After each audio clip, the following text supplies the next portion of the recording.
You ask Tiger to calculate. This deals with linear inequalities with one unknown. The final result is m greater than -6. Let's solve it step by step. Group all constants on the right side of the inequality. Subtract 6 from both sides.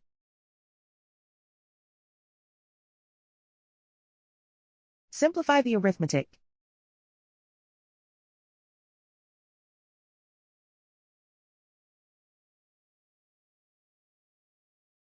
Convert the m into a positive number.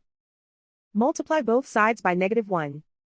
Whenever you multiply or divide by a negative, reverse the inequality sign.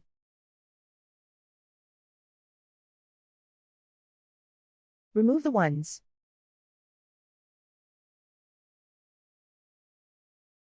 Simplify the arithmetic.